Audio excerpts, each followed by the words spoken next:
Alléluia. Je suis une lionne. Et une lionne n'est pas assujettie, mais elle assujettit. Alléluia. La Bible déclare que ma mère est une lionne et elle fait des lioncions de lion. C'est-à-dire qu'une lionne, quand elle n'a pas encore attrapé sa proie, elle ne recule jamais. Alléluia. Et ce matin, excusez-moi, j'aimerais que nous puissions sortir de ce lieu avec la mentalité de lionne. Et le mot que je vais prendre pour utiliser, pour impacter, je prendrai plutôt influencer. Tout ce que vous avez dit était correct. Amen. J'utiliserai le mot influencer. Alors, lorsque je regarde dans mon dictionnaire, on me dit que impacter a comme synonyme affecter, influencer. C'est-à-dire exercer une action sur quelqu'un ou quelque chose. C'est-à-dire que notre vie, nos propos, nos actes en tant que femmes chrétiennes doivent créer un haut niveau d'enthousiasme dans nos familles, dans nos couples, dans nos cercles d'amis et surtout dans notre église. Alléluia. Lorsque nous sommes appelés à influencer, c'est-à-dire que nous ne pouvons pas copier les autres, mais c'est les autres qui sont appelés à nous copier. Amen. C'est-à-dire que nous ne sommes pas appelés à regarder d'autres personnes, mais c'est les autres personnes qui sont appelées à nous regarder. Et aujourd'hui, chère femme de Chant Nouveau, je suis venue te dire que Dieu t'a créé pour impacter, pour influencer ton environnement. Amen. Nous voyons aujourd'hui ce qui se passe, que ce soit dans le média, à mon très grand regret et au vôtre aussi, je crois. La femme chrétienne, ce n'est plus celle qui influence, mais c'est celle qui est influencée. Alléluia. C'est-à-dire que la femme chrétienne ne connaît plus les qualités que Dieu a déposées en elle. La femme chrétienne ne connaît plus les potentiels que Dieu a mis en elle. Alléluia. Du coup, elle est souvent en dernière position ou en arrière-plan au lieu d'être celle qui est au devant, qui mène la cadence, qui dirige comme on vient de dire, qui gouverne comme on est en train de dire, qui influence. Alléluia.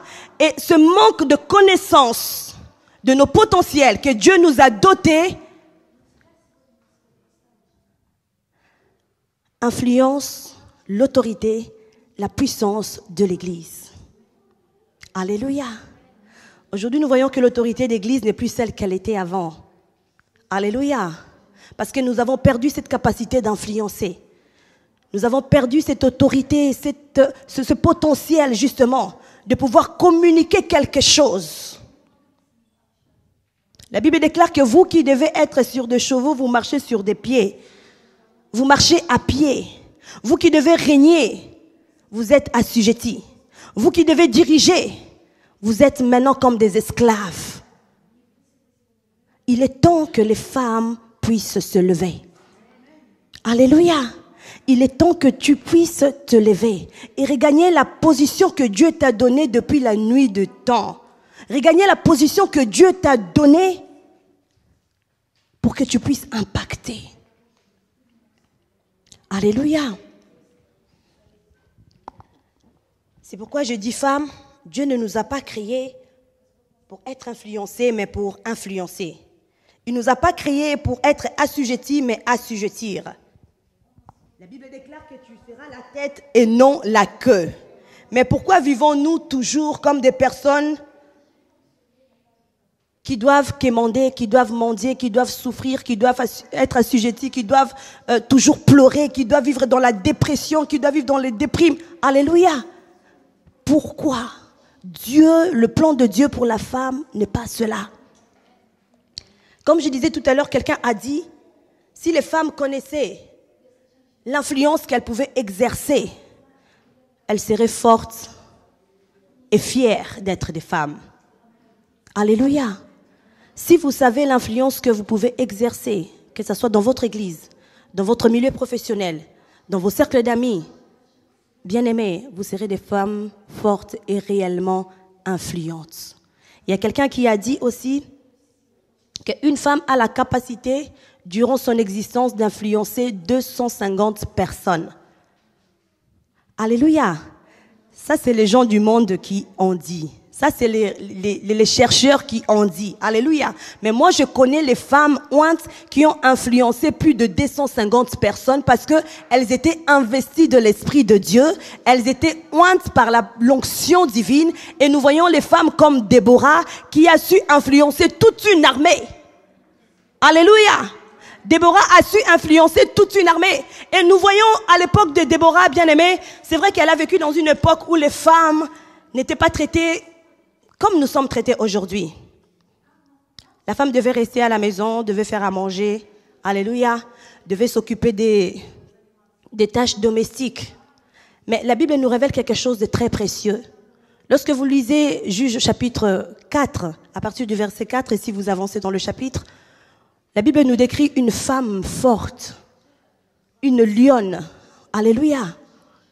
La Bible déclare que, commence à énumérer justement les caractéristiques de Déborah. Déborah était une prophétesse. Après, la Bible déclare qu'elle était mariée. Alléluia. Et puis la Bible déclare après qu'elle était juge en Israël. Je vais tout simplement dire que lorsque nous sommes investis de l'autorité divine, nous sommes capables d'influencer. Et la Bible, quand elle cite ou quand la Bible est écrite, lorsque nous lisons la Bible, nous voyons que la Bible ne positionne pas les mots n'importe comment. Si la Bible prend le soin de mettre la fonction de prophétesse avant celui de la femme et avant celui justement du juge, je sais qu'il y a une importance capitale que nous devons retirer là-dedans. Pourquoi? Parce que Déborah avait une source qui ne tarit jamais. Elle devait être d'abord en bon terme avec le Seigneur avant d'être une bonne femme et être un bon juge. À l'époque, être juge n'était pas le fait d'avoir, comme nous voyons, ce n'était pas remplir une fonction judiciaire, comme nous voyons dans le tribunal. Alléluia.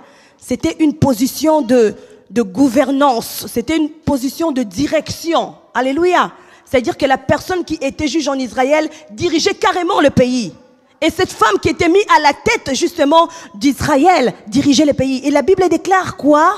Que même les hommes montaient à la montagne pour pouvoir aller consulter Déborah. Combien de personnes viennent à toi pour te consulter? Alléluia. Pourquoi même les hommes venaient à Déborah? Parce qu'elle exerçait une influence sur et dans son pays. Combien de personnes tu influences? Depuis que tu es chrétienne, depuis que tu es à Champ Nouveau, combien de personnes ont été influencées par ta façon d'être, par ta vie chrétienne, par ton engagement, par ta consécration?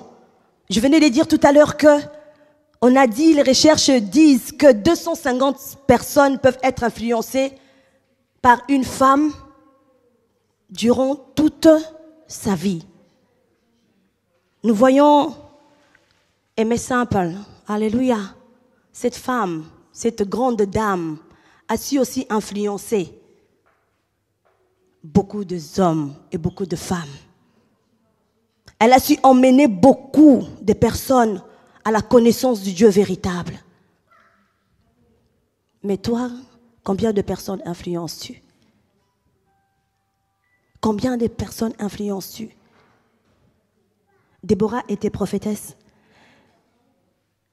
Et ce qui faisait de Déborah une force, ce qui faisait de Déborah justement une personne influente, c'est parce qu'elle a su comprendre que son autorité, elle a su comprendre que sa force, elle a su comprendre que son influence ne pouvait provenir que de Dieu.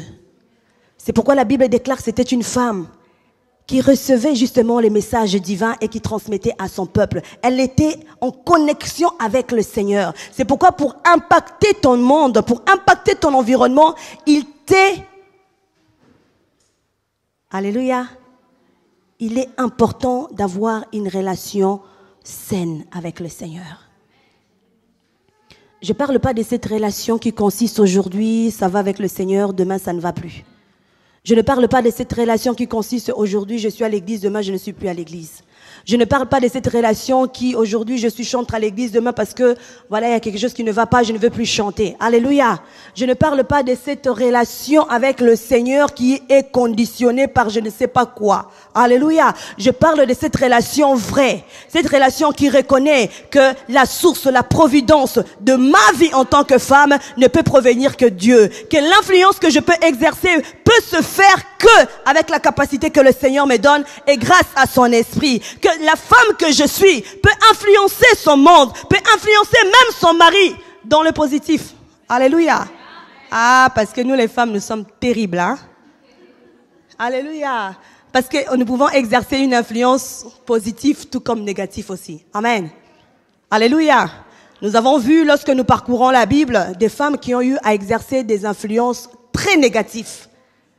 Et ce sont des modèles à proscrire, à ne pas suivre, à ne pas imiter. Mais aujourd'hui, je parle aux femmes qui influencent positivement et qui sont appelées à influencer positivement. Déborah avait compris que sa force ne pouvait provenir que d'une personne. Il y a une dame, je ne sais plus, c'est Elisabeth Dolé, je crois. C'est une ancienne directrice de la Croix-Rouge en Amérique. Cette femme,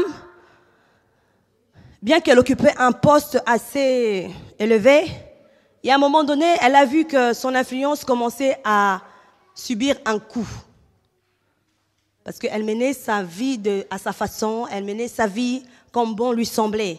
Elle pensait peut-être que le poste qu'elle avait allait lui permettre d'être quelqu'un de grand, quelqu'un de reconnu, quelqu'un d'élevé, quelqu'un de, voilà, qu'on respecte. Et c'est vrai que ça marchait un temps.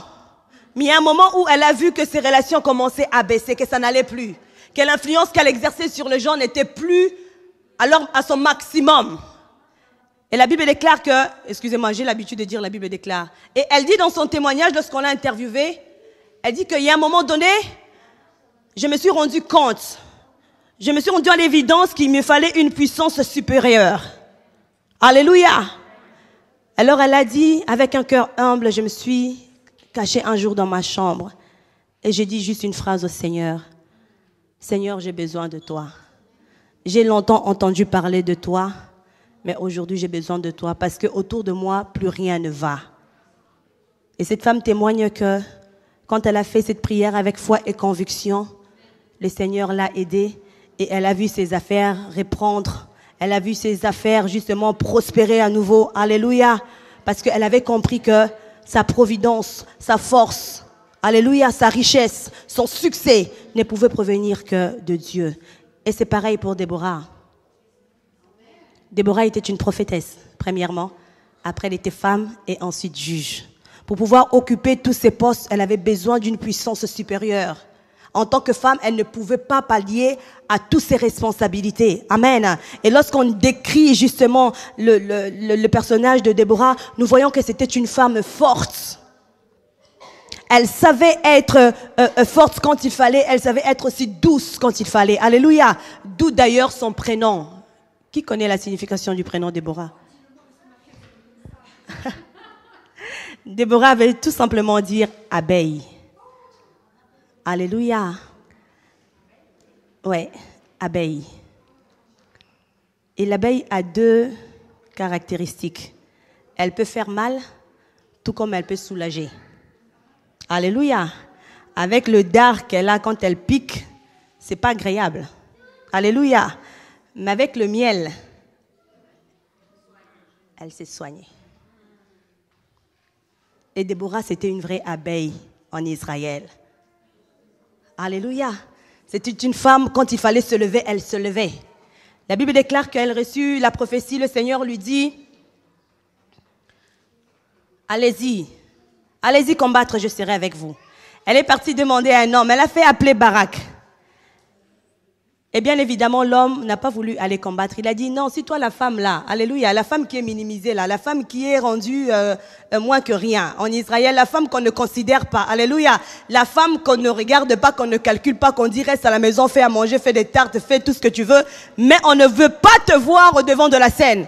Alléluia. Mais soudain, cet homme lui dit, cet homme de guerre, Cet homme de guerre, je précise bien que Barak était un homme de guerre. Il était exercé à la bataille.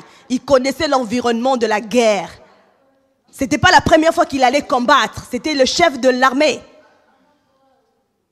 Il a eu peur. Il a dit non, non, non, Déborah. Si toi tu ne te lèves pas, je ne pars pas avec. Si tu ne te lèves pas et tu ne pars pas avec moi, je n'irai pas combattre. Alléluia. Mais qu'est-ce que cette femme avait pour influencer même le chef de l'armée de cette façon et à ce degré? Elle avait un ainsi dit l'Éternel. Elle avait une relation de proximité avec Dieu. C'est pourquoi elle pouvait dire j'irai. Alléluia. C'est pas une personne qui est en train de se cacher derrière sa jupe. Non, elle dit j'irai. Quand la question fut posée, elle a dit j'irai. Elle n'a pas dit non mais attends un peu. Tu sais moi j'ai les enfants. Tu sais moi le mari là. Tu sais moi. Non, elle a dit j'irai. Mais quelle force de caractère. Quelle force de caractère. Quelle puissance. Quelle audace. Quelle autorité. Et Dieu nous veut être semblables à Déborah. Des femmes qui osent. Des femmes qui ont Dieu pour appui, alléluia, ne peuvent reculer devant rien. Les femmes qui ont le soutien de Dieu ne peuvent rien craindre. Même quand le malheur arrive, la femme qui a le soutien de Dieu sait que Dieu va la relever. Même quand la maladie arrive, la femme qui craint Dieu sait que derrière lui, il y a le médecin par excellence, il va guérir. Alléluia. Même quand la disette, la pauvreté nous atteint, elle sait dire que je suis la fille du roi des rois. Alléluia. Et ce qui est à mon père est à moi. Alléluia. Et même quand elle vit la dépression, elle trouve la force dans son cœur, par l'Esprit de Dieu, de dire, oh, je sais que mon Rédempteur est vivant. Et il se lèvera le dernier. Alléluia. Et quand Dieu se lève dans notre vie, c'est pour que nos ennemis puissent fuir en débandade. C'est pourquoi nous avons dit tout à l'heure dans Psaume 68 que le roi de la terre fuit. La femme a cette capacité, a ce potentiel de savoir changer le courant des événements. Et quand nous ne connaîtrions pas, nous ne rentrerons pas à connaissance de ce potentiel, nous serons comme des personnes qui pleurent tout le temps. Nous allons toujours pleurnicher. Alléluia. Ah non mais à l'église, non mais t'as pas vu la sœur là, non mais la maman m'a fait ça, non mais le pasteur, alléluia. Quand tu sais la puissance que tu as, quand ça ne va pas, tu vas dire j'irai. Et au travers de moi, il y aura un changement. Les choses ne vont pas. Oh attendez, on va appeler telle sœur. On a cité tout à l'heure la sœur Odile. On va appeler la sœur Odile. Quand elle va commencer à faire, elle va influencer les autres. Dieu nous appelle à influencer. Dieu nous appelle à être haut placés. Cette femme connaissait sa source. Elle connaissait d'où venait son autorité. C'est pourquoi elle pouvait affronter n'importe quoi et n'importe qui. Elle n'avait pas peur.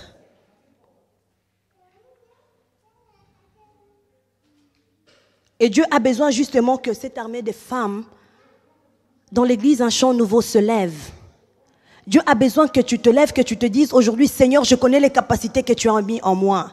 Seigneur, je suis capable d'influencer. Je suis capable d'impacter. Les choses ne vont pas, mais lorsque ma présence arrivera dans un lieu, je vais impacter, je vais influencer et les problèmes vont s'arrêter net. Alléluia. La Bible déclare que Joseph était mis en prison. Mais lorsqu'il sortit de la prison, il a pu influencer la maison de Potiphar. Alléluia. Au point que là où ça ne marchait pas, les affaires qui ne marchaient pas, il a su exercer une bonne influence.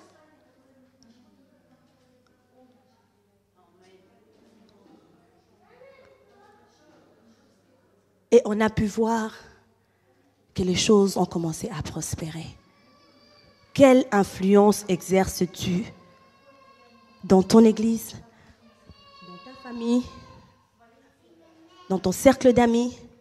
Tires-tu les gens vers le bon ou vers le mauvais? Influences-tu les gens positivement ou négativement? Alléluia. La Bible déclare que Déborah Elle habitait dans les montagnes. Quelqu'un peut dire amen? Déborah habitait dans les montagnes. Pour influencer, il faut que tu sois toujours en haut. Alléluia. Il faut toujours que tu sois en haut. Il faut que les gens te regardent, font ça, ce geste-là pour te regarder. Et non comme ça. Alléluia. Les gens doivent faire ça pour te regarder. Alléluia. La Bible déclare que lorsque nous avons le Seigneur, nous sommes comme une maison située sur une montagne. Alléluia. Une maison qui est située sur une montagne, que tu le veuilles ou pas, tu vas la regarder.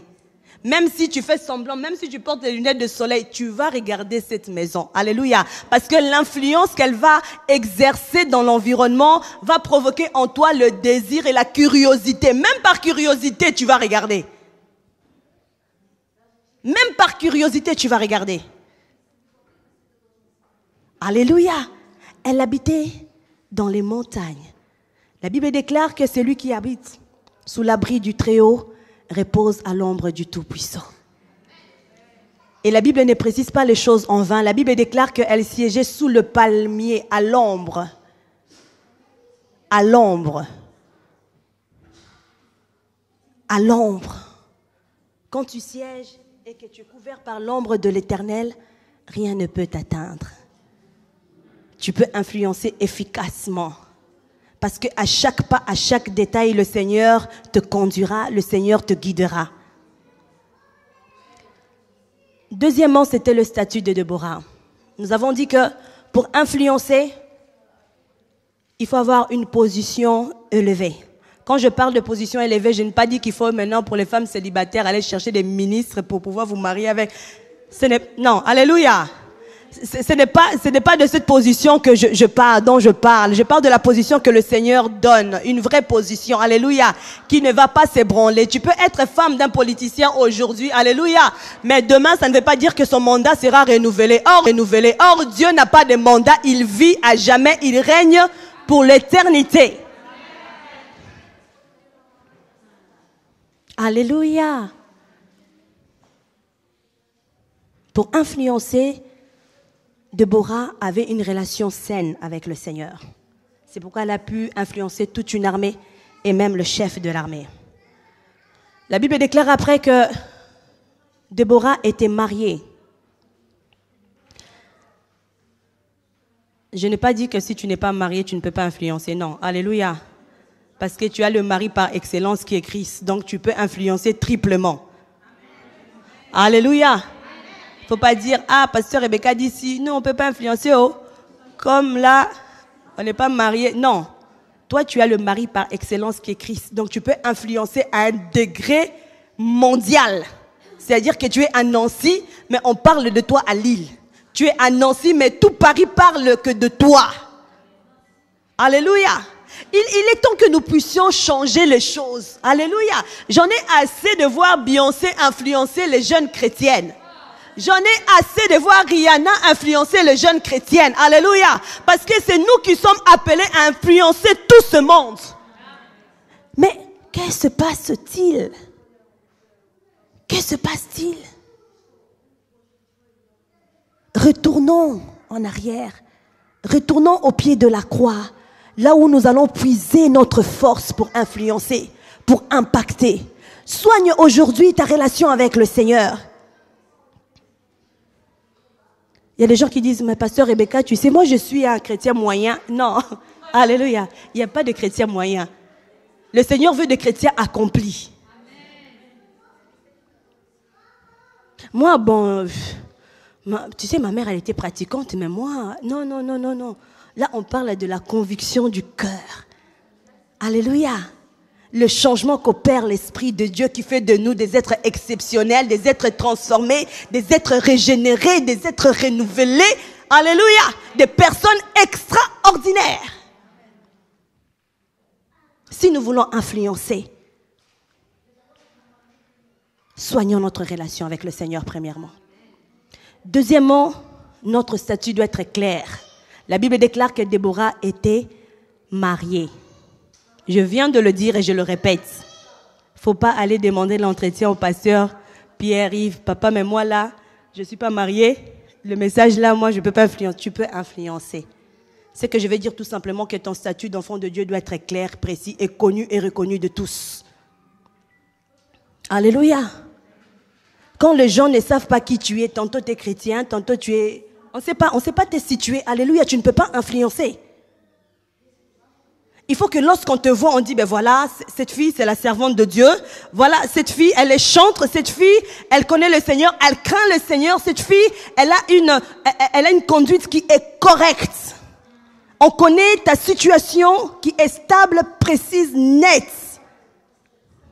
Tu ne peux pas influencer les gens si toi-même, ta vie est tantôt plus tôt. Alléluia.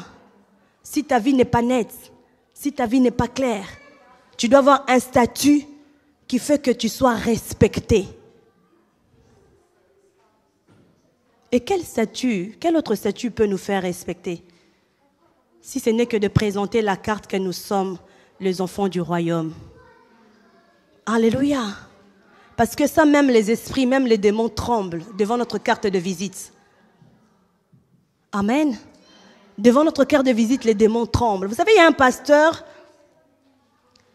il devait prendre un avion et je ne sais pas qu'est-ce qui s'est passé pour aller dans un voyage missionnaire.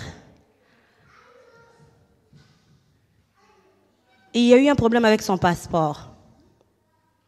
Il y a eu un problème avec son passeport. Vous savez que dans les pays réglementés, tu ne peux pas, même les pays non réglementés, tu ne peux pas voyager sans ton passeport. Alléluia. Quitter l'Afrique, par exemple, pour venir en Europe, ce n'est pas possible. Et ce pasteur, il arrivait, son avion devait décoller parce que quelques heures plus tard, il allait avoir une conférence, un séminaire. Il arrivait à l'aéroport et les dames, vous savez souvent, surtout quand tu tombes sur une dame au guichet, aïe, aïe, aïe, c'est terrible.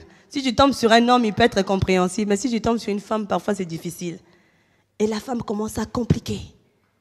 Et le pasteur a dit, écoutez, je veux me rendre dans tel pays. Et lui, il se doutait même pas. Il dit, parce que dans 2 heures, j'ai le séminaire qui commence et je dois m'y rendre, je dois aller là-bas. Alléluia. Et la dame commençait à parler, elle parlait. Et qu'est-ce qui s'est passé? Il y a eu le responsable qui est sorti. Il dit, mais monsieur, vous êtes qui? Comment vous vous imposez comme ça? Nous sommes à l'aéroport, vous êtes qui? Il dit, j'ai pas de passeport, mais je dois me rendre là-bas parce que mon père m'a mandaté. Je suis l'ambassadeur du ciel sur la terre, je dois me rendre. Bien aimé, c'était un miracle. On a fait monter ce monsieur dans l'avion. Pourquoi? Parce qu'il a dit, si moi je ne monte pas dans cet avion ne décollera pas. Oui. Il a dit, mais monsieur, ben voilà, on va voir, hein, si vous croyez pour qui vous êtes un magicien marabout, ben on va voir ce qui va se passer. Bien aimé, le pilote est rentré, ils ont fermé les portes. L'avion a refusé de décoller. L'avion a refusé de décoller. L'avion ne décollait pas. Alors il y a les mécaniciens qui ont commencé à chercher, mais qu'est-ce qui se passe? Ils ont été, mais qu'est-ce qu'il y a? Mais tout est nickel, mais qu'est-ce qui ne va pas? L'avion ne décolla pas. Il a dit, si je mets mes pieds dans cet avion, je m'assois, je serre, l'avion va décoller. Et ils ont cru qu'il était en train de plaisanter. Il dit, je suis un homme de Dieu. Alléluia. Je suis un homme de Dieu. Ce que je vous dis, c'est ça. Bien aimé, on a fait monter ce monsieur parce que les clients commencent à râler. Vous savez, si le client t'a payé ton billet, que ça commence à traîner, on n'est pas très content. Hein? Et les clients commencent à râler. Quand les clients commencent, on dit, mais faites-le. Je ne sais pas s'il a fait quel gris-gris là. Faites-le monter. Il est monté, il a attaché sa ceinture. On a essayé, on a fermé les portes. Faites attention, fermez vos ceintures, nous allons. Et l'avion a pris son envol. Alléluia. Et plus tard, quand on a interviewé justement le responsable, on a vu qu'il était converti. Alléluia. Parce que ce pasteur, par sa capacité, a su influencer. Par son pouvoir, son autorité divine, a su influencer même les païens qui ne connaissaient pas le Seigneur. Notre statut nous donne une position que beaucoup de gens recherchent, mais que nous-mêmes nous ignorons. Laisse-moi te dire que tu n'es pas n'importe qui. Regarde ta voisine et dis-lui que tu n'es pas n'importe qui. Dis-lui peut-être que tu ne te connais pas. Peut-être que tu ne te connais pas, mais tu n'es pas n'importe qui. Tu n'es pas n'importe qui. Les gens ne peuvent pas blaguer avec toi, ne peuvent pas jouer avec toi. Tu n'es pas n'importe qui. Alléluia. Les gens, quand ils te parlent, il faut qu'ils te parlent avec beaucoup d'honneur parce que tu n'es pas n'importe qui.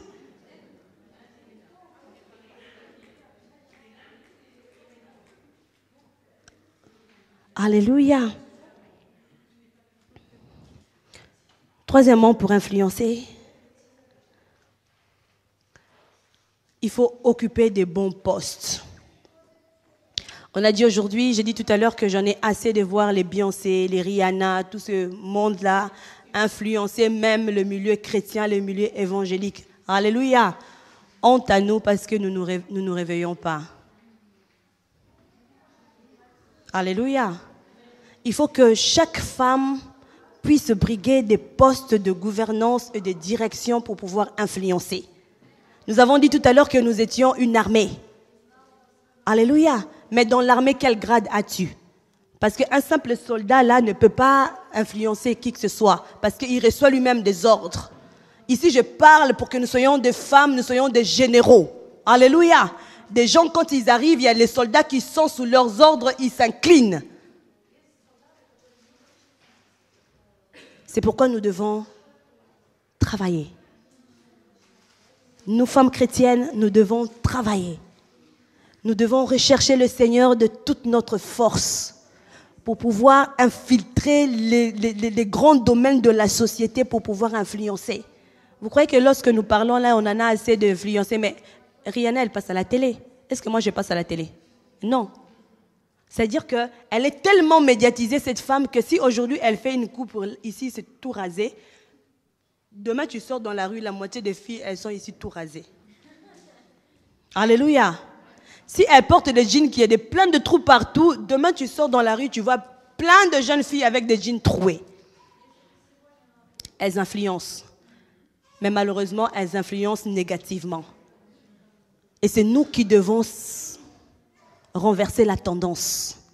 C'est nous qui devons nous lever dans nos églises, dans nos familles, dans la société. Rechercher l'excellence.